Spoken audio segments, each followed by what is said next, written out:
લોકસભાની ચૂંટણી નજીક છે. સમગ્ર દેશની નજર ઉત્તર પ્રદેશ પર છે. ભાજપ, સમાજવાદી પાર્ટી, બસપા અને કોંગ્રેસે તૈયારીઓ પૂર્ણ કરી લીધી છે.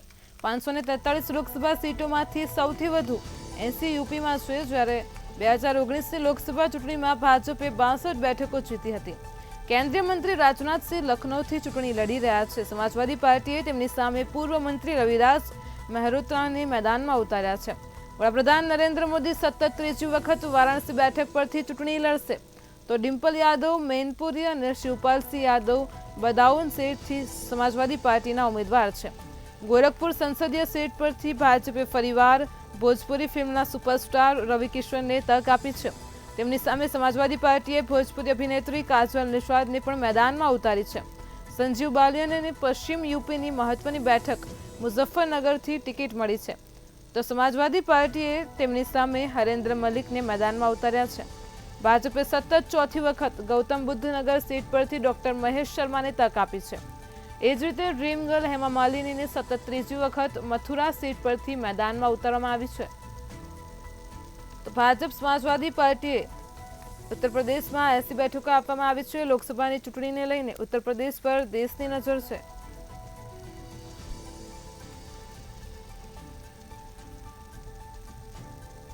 તો આજ મુદ્દે અમારી સાથે સંવાદદાતા ધ્રુવ કુંડેલ રાજકોટથી લાઈવ જોડાઈ ગયા છે. તો જી ધ્રુવ, લોકસભાની ચૂંટણીને લઈને ઉત્તર પ્રદેશમાં જે માહોલ છે તેના વિશે આપ શું કહેશો? ચોક્કસથી વાત કરીએ તો લોકસભાની ચૂંટણી જ્યારે યોજાવાની છે ત્યારે સમગ્ર ભારતમાં એક માહોલ દેખાઈ રહ્યો છે. ખાસ તો ચૂંટણીનો જે માહોલ અત્યારે દેખાઈ રહ્યો છે તેમાં ક્યાંક અબકી બાર 400 કે પાર ભાજપ એ સૂત્ર લઈને આગળ વધી રહ્યું છે, ત્યારે બીજી બાજુ કોંગ્રેસ અત્યારે ક્યાંક ઉમેદવારો શોધવામાં લાગી છે. ત્યારે ત્રીજી બાજુ વાત કરીએ તો ઉત્તર પ્રદેશનું રાજકારણ કંઈક અલગ જ છે. ઉત્તર પ્રદેશનું રાજકારણ અત્યારે કહી શકાય કે આઈપીએલ નો માહોલ કે જે પ્રકારનો અત્યારે ચાલી રહ્યો છે એ જ પ્રકારનો અત્યારે માહોલ દેખાઈ રહ્યો છે. ઉત્તર પ્રદેશની વાત કરવામાં આવે તો ઉત્તર પ્રદેશમાં હાલ સમાજવાદી પાર્ટી તરફથી 63 સીટમાંથી 48 જેટલા જે નામો છે તે ઉમેદવારો છે તે ડિક્લેર કરવામાં આવ્યા છે.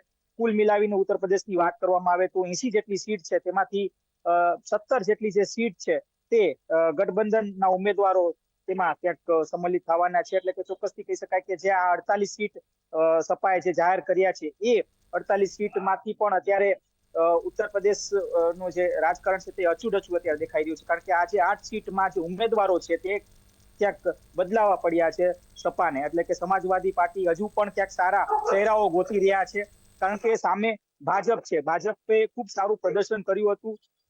ખાસ તો એ જ પ્રદર્શનને લઈને ખાસ જે સમાજવાદી પાર્ટી છે કે જે ભાજપ પછી ખૂબ જ મોટી પાર્ટી કહી શકાય કે યુપીમાં, ખાસ તો બીજી બાજુ બસપા છે કે જે બહુજન સમાજ પાર્ટી છે, માયાવતી તેમના સુપ્રીમો છે.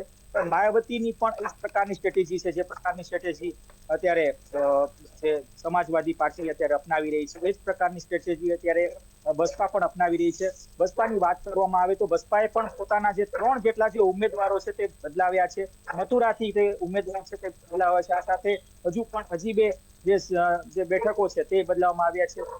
ખાસ તો જે 8 જેટલી જે કહી શકાય કે જે સીટ જે બદલાવવામાં આવ્યા છે સમાજવાદી પાર્ટીમાંથી, તેમાં નોઈડા છે, કહી શકાય કે અનેક નોઈડા સહિતના જે ગાઝિયાબાદ સહિતના જે કોઈ વિસ્તારો છે ત્યાંના જે ઉમેદવારો છે તે ક્યાંક તેઓને બદલાવવામાં આવ્યા છે. ચોક્કસથી ક્યાંક અત્યારે ભાજપ છે અત્યારે હાવી દેખાઈ રહ્યું છે, અને તેના જ કારણે અત્યારે જે રણનીતિ છે તે સમાજવાદી પાર્ટી હોય કે પછી બસપા હોય તે બદલાવી રહ્યું છે. આ સાથે જે મહાગઠબંધન એટલે કે જે ઇન્ડી અલાયન્સનું જે સ્ટ્રેટેજી છે તે પણ અત્યારે ક્યાંક દેખાઈ રહ્યું છે. કારણ કે આ વખતે જે 17 જેટલી જે સીટ છે તે સમાજવાદી પાર્ટીએ કહી શકાય કે જે ઇન્ડી અલાયન્સ સાથે જે ગઠબંધનમાં તે આપી છે.